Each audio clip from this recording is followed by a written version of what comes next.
Rabbi Manis Friedman, hello. Thank God it's Tuesday. Happy Hanukkah. And of course, the conversation is going to be about Hanukkah, as I just told our audience in Russian. We're You supposed speak good Russian. Thank you. I try. I learned it recently. Hanukkah is a holiday of lights, and we light the menorah to bring light into the world. And, we are trying so hard to bring as much light as possible. We drive around the streets with a menorah on top of the cars. We put the menorahs on the windowsill so people can see and get happy through this illumination. Yet I got to tell you, when I look at my neighbor's house, his house illuminates everything from Earth to Mars. I cannot compete with the illumination of his home. He's got lights all over the place, and he is not the only one. If we drive down the streets, there's no way we can compare menorah to the Christmas tree in Times Square. So there's definitely a lot more lights that are brought visually by the holiday that is not Hanukkah, yet we're bringing the light. How can we understand it better? Is there a different kind of light? It's not the size that matters? Not the size.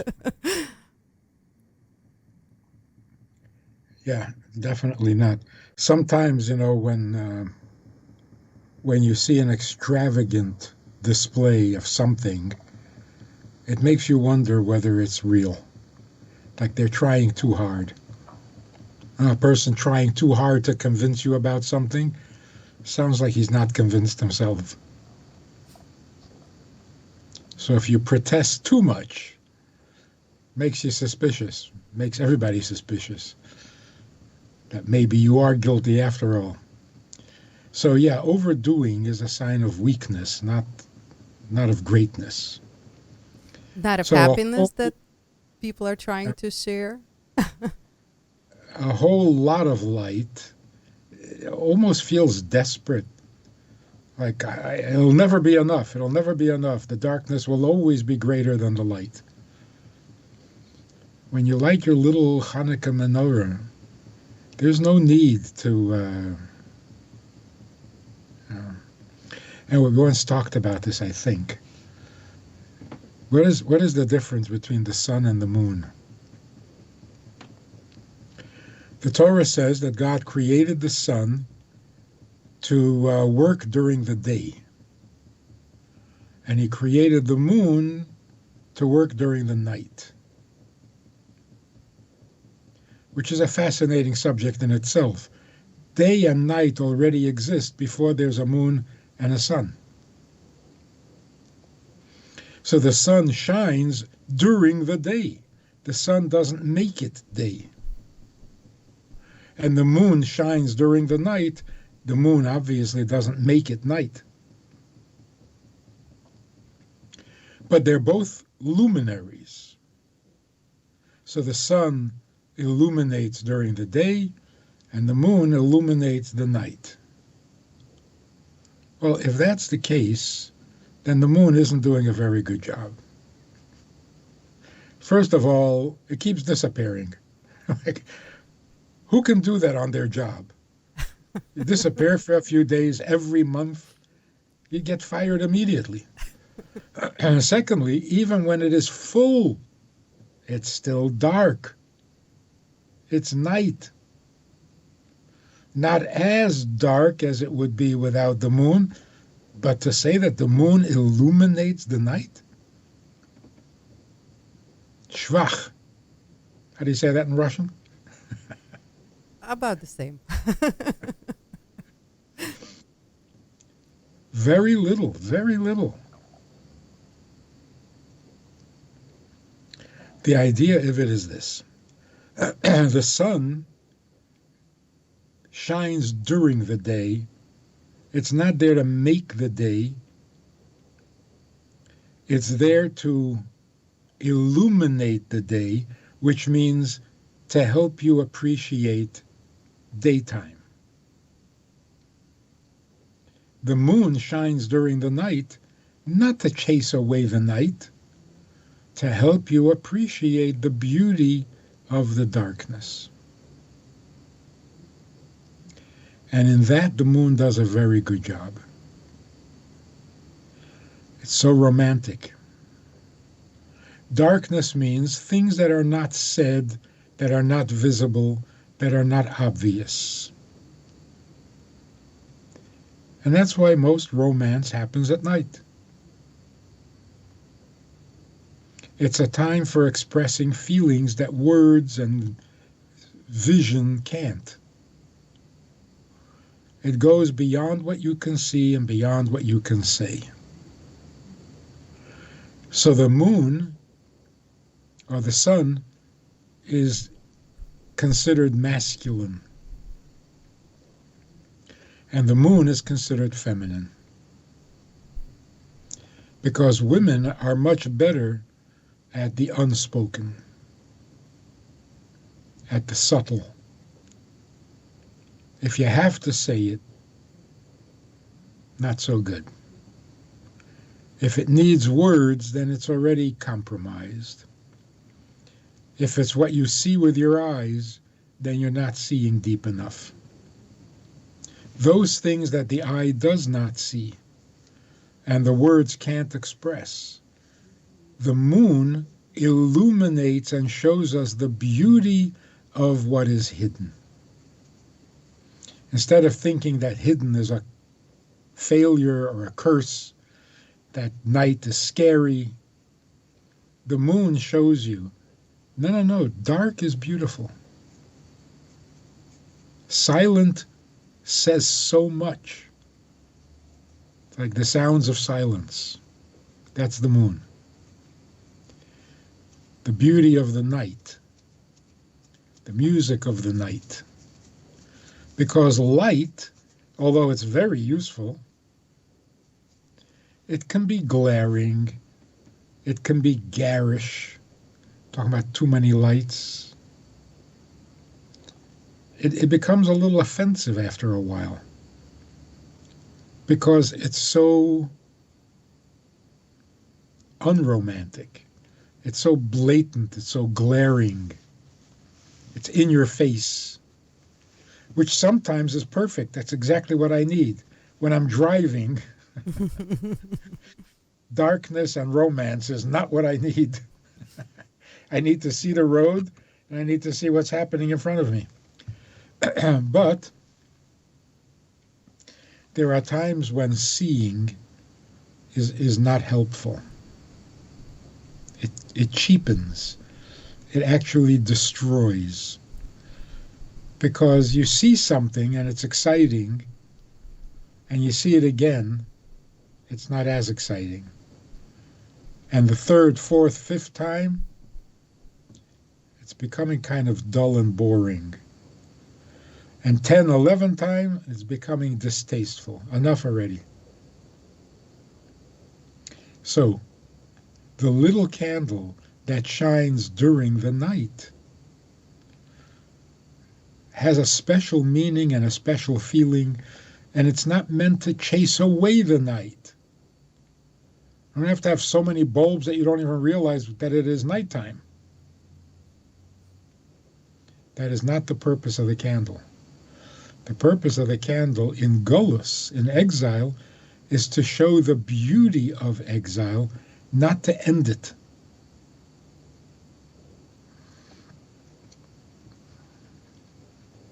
So it's more like wisdom than brilliance. There are brilliant people who have no wisdom. Rabbi Friedman, you said the beauty of exile. Is there a beauty to exile? Yeah. Then what are we not seeing? Because we're praying for exile to end. That's the beauty of it. The beauty of the exile is that it increases your appetite for closeness. Come on, that's romantic, right?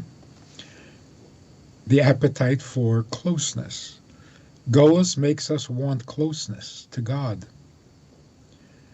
In the times of the temple, the Beit HaMikdash, people got a little too familiar. You have a problem? Yeah, no problem. We'll go to Yerushalayim, we'll run to the Beit HaMikdash, we'll bring a sacrifice, a little goat, and everything will be great. The closeness was lost. The romance was lost. It became too technical. Oh, you think you did a sin and you want to be forgiven? No problem. Bring a goat.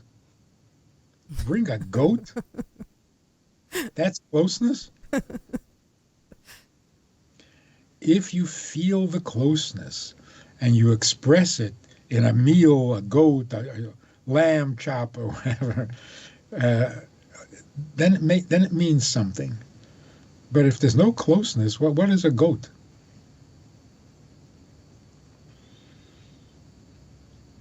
It's like people in New York who park where they're not allowed to park.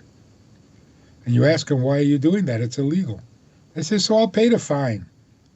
I can't afford to go looking for a parking space.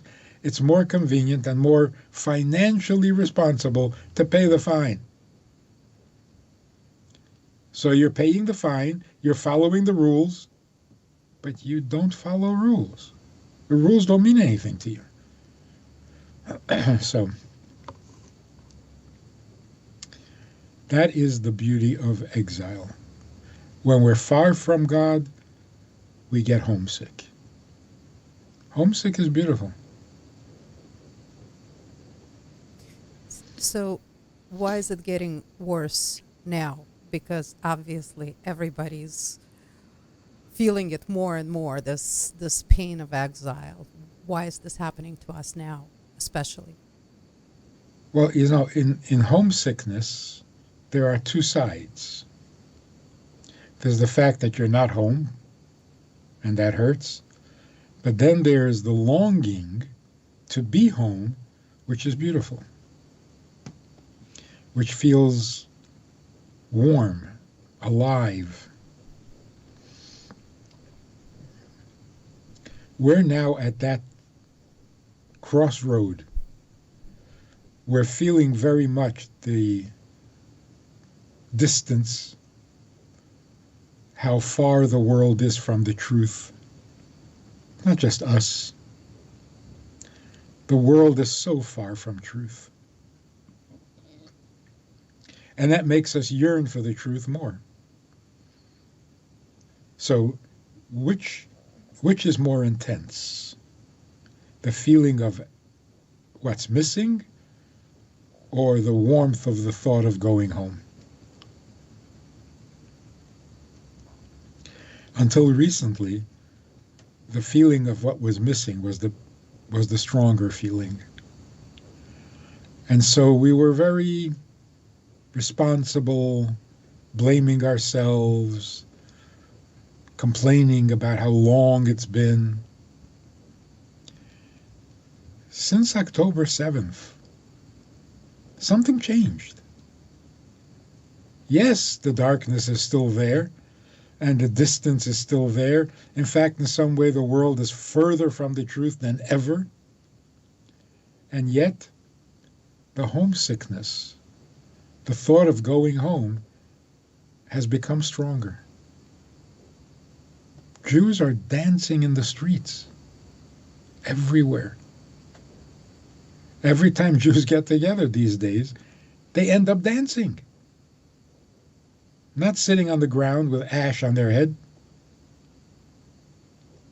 And there's plenty of reason for that. We have plenty of reason to grieve and mourn and complain and kvetch. Plenty of reason. Legitimate reason. And yet, look what's going on. All you need is to look at a pro-Palestinian protest and a pro-Israel protest. Just look at the difference. It's unbelievable. One is angry, vile, threatening, hateful. And the other one? Dancing, singing, Life is great. Being a Jew is great. Am Yisrael Chai. Are we a little out of our mind or something? Well, our soldiers are going to fight with songs and dancing as well, Yes. which is probably crazy. Are we living in denial? I mean, what's going on? That homesickness is now stronger than the absence, the distance. We're going home. We're going home. We're not home. We know that. We feel that very strongly. But we are going home. So you dance. That's the beauty of the night. We're not saying there's no night. But we see how the night is making us so much more receptive, so much more sensitive, so much more aware that it's taking us home. That's the feminine side of creation.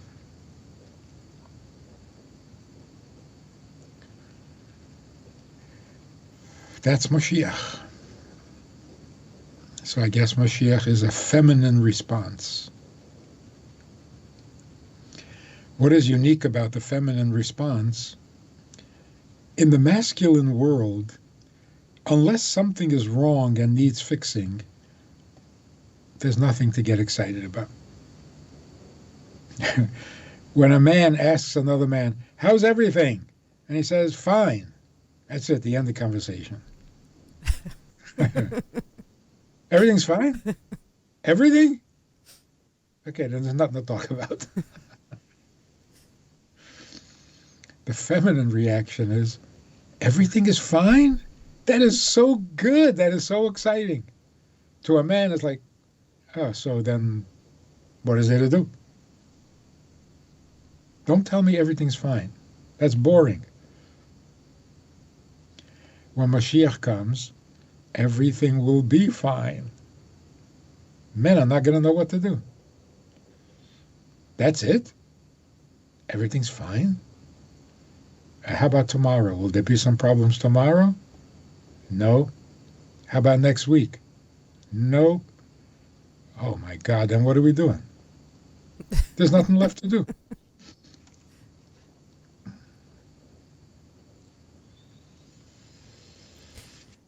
Rabbi Friedman. Yeah, a mother looks at a baby when the baby is sleeping. Everything's great. The father says, baby sleeping? Good, let's go do something. The mother says, no, I just want to sit here with the baby. So, well, why? The baby's sleeping. Everything's good. What are you sitting there for? Let's go do something before the baby wakes up. Rabbi Friedman, but what is this magic of Hanukkah? It's true. Every year the same thing happens. Don't really prepare for Hanukkah that much. It just kind of like comes around, and then we're a little bit in a funk because there hasn't been any holidays for a while, and it's winter, and it's a little gloomy, and usually the world dishes something out to us that makes us upset. And then Hanukkah comes, and you think, okay, so Hanukkah is here, so big deal, and every year the same thing. For some reason, this holiday does bring happiness. It somehow just makes you happy. What is the secret of Hanukkah? How does it do that? Why? That's interesting. Kabbalistically, Hanukkah is the final conclusion of Rosh Hashanah. I mean, we all know that Rosh Hashanah is just the beginning. Then comes Yom Kippur, and then comes Sukkot, and then comes Simchas Torah. And we think Simchas Torah is the final celebration when we conclude the Rosh Hashanah experience. And on some level, that's true. But on a deeper level, it's really not concluded until Hanukkah. So, like you say, there hasn't been a holiday in a long time. Rosh Hashanah is, a distant memory. Simchas Torah, we've settled down and it feels empty and cold. And then Hanukkah comes and says, no, no, no. Now, let's finish what we started on Rosh Hashanah. So 50 years ago, it took months until Hanukkah to get over Yom Kippur. So that year, Yom Kippur didn't end until Hanukkah. And until Hanukkah, we were in a very Yom Kippur mood. This year, since the holidays don't end until Hanukkah, we've been Simchas Torah since the attack on Simchas Torah. So it's not just Hanukkah, it's Hanukkah on top of all the holidays that came before. So it does have that power. But to be really historically correct, Hanukkah wasn't much when I was growing up. The Rebbe turned it into a massive holiday. He revived it. He pumped life into it. He enlarged the menorah like 600%. The Rebbe reclaimed or reinvented Hanukkah. And now Hanukkah is a major holiday, not just a substitute for Christmas. Rabbi Friedman, but every holiday we find something that connects us to the holiday. Hanukkah for a lot of people is just basically lighting the menorah. Not for everybody it's the same way, just little candles here, there, a few presents, few latkes, some donuts, and we're done. But can you tell us how to connect to Hanukkah? What is the best way to connect to the holiday of Hanukkah, to understand the greatness of this holiday, to really really feel it, not towards the middle or somewhere once it's already starts, but how to anticipate it, how to really get this very special, exciting feeling about this holiday, because it's sort of like, I don't want to say it creeps up, but it kind of just comes around. Well, a part of the reason that it doesn't feel like a real holiday is because we're allowed to go to work. We're not taking off from work like we do on Pesach or Sukkot or certainly Yom Kippur or Rosh Hashanah. So it feels like a weekday with a candle added or an oily latke. So it doesn't feel like a real holy day. It's just that on this weekday, we have a special mitzvah of lighting the menorah. But essentially, it's a weekday. The Rebbe explains that when a holy day can happen, and you don't have to dress differently, and you don't have to take off from work, and you're allowed to do the same things you did the day before and the day after, what kind of holiness is that?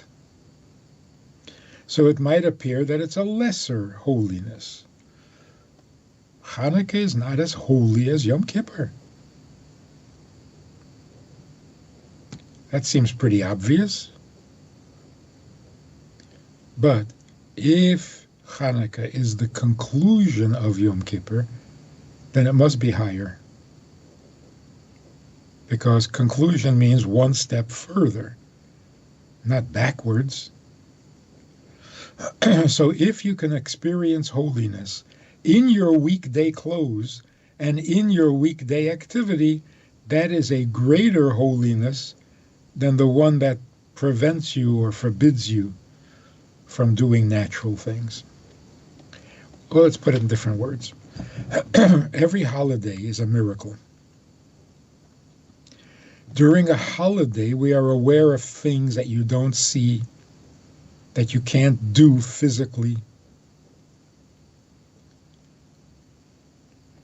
In other words, there's a huge gap between the weekday and the holy.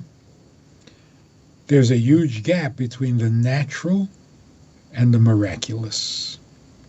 The miraculous is holy, natural is ordinary.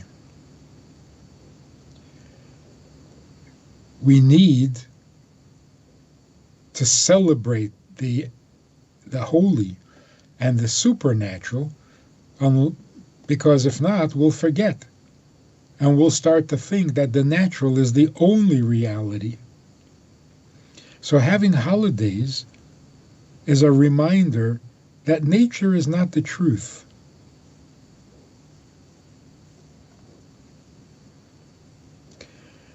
You stop doing all the things that are natural, you separate yourself from the world of nature, and you discover there's a life there too.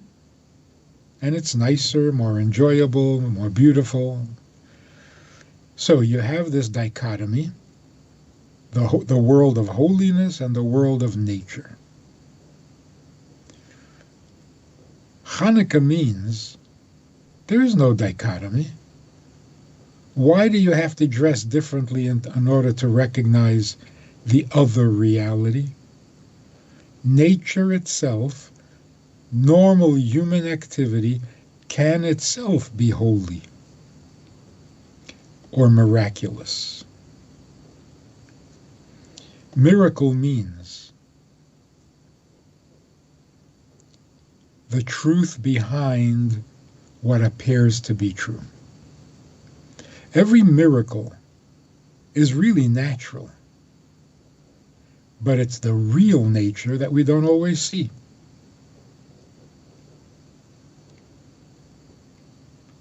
The Greeks came and attacked the Jews who were not militant, who didn't have a standing army ready to fight, because we were busy lighting candles in a Beis Hamikdash.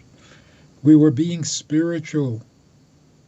And they came along and they attacked, and they were far more experienced, and they were much greater in number, and they had all the great heavy-duty ammunition like war elephants.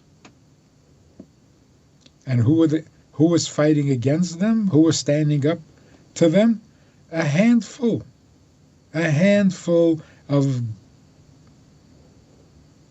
holy people.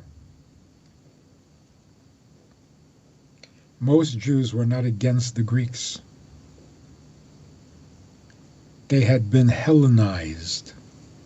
They liked the Greek culture. They weren't fighting it. So you couldn't turn to them to join the army. So it was just the Maccabees. The Maccabees won. Oh, that's a miracle. Yeah, it is. If you're looking from the point of nature. If you're a naturalist, whatever that means, if you live in nature and you see a small group of people win a war against a huge army, you have to say this is miraculous. But what's right and what is true? People who worship God in the temple, or people who want to bring pigs into the temple and desecrate it, make a mockery of it? Obviously, the truth is with the people who know how to serve God in a Beis Hamikdash. So that those who know how to serve God are victorious over those who don't. Why is that a miracle? That's the way it should be. That's the truth. So every miracle is really the way things ought to be. not extra special. That's the way it ought to be. And the question is, why isn't it always like that? So which one is more natural? Nature or the supernatural? The supernatural is more natural. So every time we see a miracle, we are discovering the true nature, because the nature that we're familiar with is not the real nature. Just like if you look at a piece of wood, you think, oh, that's natural, that's wood. But then you put it under a microscope. That doesn't look like wood at all. It looks like air. There's more empty space than there is wood in the wood. So which one is the true nature of wood? The one you see every day with your eyes, or the one you see under a microscope? When you see it under a microscope, you say, oh my God, that's miraculous. That is so strange. That is so... No, that's the real nature of wood. So what does it mean to celebrate a miracle? To celebrate a miracle means you're seeing the real truth of nature itself. So why do you have to dress differently? Why do you have to eat different foods? Why do you have to stay home from work? Do whatever you're doing, but look through the microscope. And you'll see that nature is one continuous, huge miracle. So the holiness of Hanukkah, because it is still permitted to do work, is greater than those holidays where, look, if you want to be holy, you got to stay home from work. If you want to feel something special, you got to eat special, dress special, think special, prepare special. I mean, Pesach, the preparation is bigger than the holiday. Yeah, soon enough. Sure, not so much. What do you got to do? Find your chauffeur? I'm sorry, that's Rosh Hashanah. But Shavuos, what do you need to do? There's no preparation. But you're not allowed to work, and you're not allowed to carry, you're not allowed to cook, and you're not allowed to work. I can't handle money. You can't. Otherwise, you won't feel the holiness. Hanukkah says, do whatever you want to do. You'll feel the holiness. You'll see the light. So that's a greater holiness in some way. So I was just speaking about this yesterday on Long Island. When the oil lasted 8 days, that was a miracle. Because it was only enough for 1 day. If oil that can only burn for 1 day lasts for 8 days, you think it could last for 9? I mean, once you're beyond nature, why is it more of a miracle that it lasted 8 days than that it lasted 2 days? It was only enough for 1 day. If it lasts 2 days, it is the biggest miracle. Oh, but it lasted 3 days. Does that make the miracle bigger? Not really. Once you're beyond the limit of 1 day, what new limit are you putting on it? It was only enough for 1 day. Okay, 2 days, but not 3. No, 2 days is impossible. And once you're into the impossible, once you get 2 days, so you can have 3, 4, 5, whatever. There's no count anymore. So really, it lasted 8 days because at the 8th day they had new oil. But if it took a week to get the oil, then we would have celebrated a week, 7 days. took 8 days, so we celebrate 8 days. And if it took 8 months, we would celebrate 8 months because the oil would last 8 months. So the oil, instead of being 1 day's oil, it became the oil for as long as the mitzvah needs it. How long can that be? Oh, 2,000 years. We're still lighting Hanukkah candles. The oil has lasted 2,000 years. So really, you have to answer this question. They celebrated because their oil lasted for 8 days. Why are we celebrating? But you can say, we're celebrating coming out of Egypt because, like it says in the Haggadah, if God hadn't taken our forefathers out of Egypt, we would still be there. So yes, it's our holiday. It affects us. Why do we celebrate Shavuos? God didn't give us the Torah. We weren't there. Yeah, but now we have the Torah, and if Shavuos hadn't happened, today we wouldn't have a Torah. So yes, it's our holiday. So if we're celebrating the Greeks couldn't destroy Judaism, oh, that's good for us. That's why we still have Judaism. But we're not celebrating the victory over the Greeks. We're celebrating the oil. Well, what benefit do we have that their oil lasted 8 days? How does that affect us? So that their oil lasted 8 days, good for them. What am I celebrating? I'm celebrating because their oil lasted? What? That's doesn't make sense. If we're celebrating, it must mean that we're affected. How are we affected by their 8-day miracle? So it must mean the 8th day is just a technicality. We were lifted above nature, and we still are. So that miracle put us in a new place.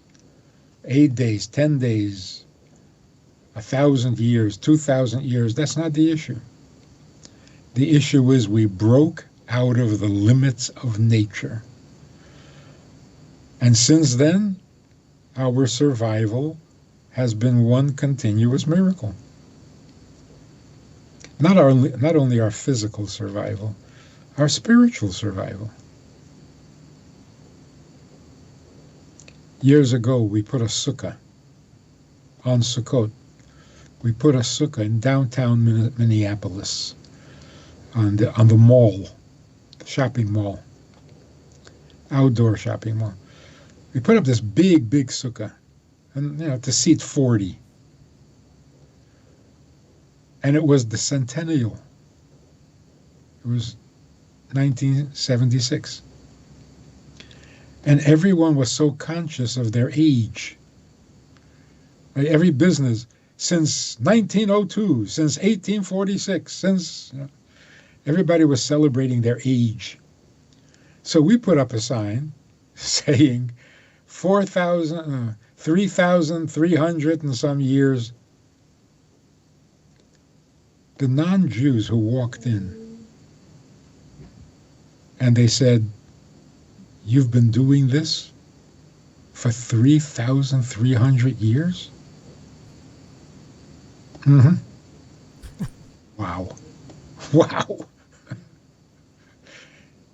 That you're still alive? Okay, that's pretty miraculous.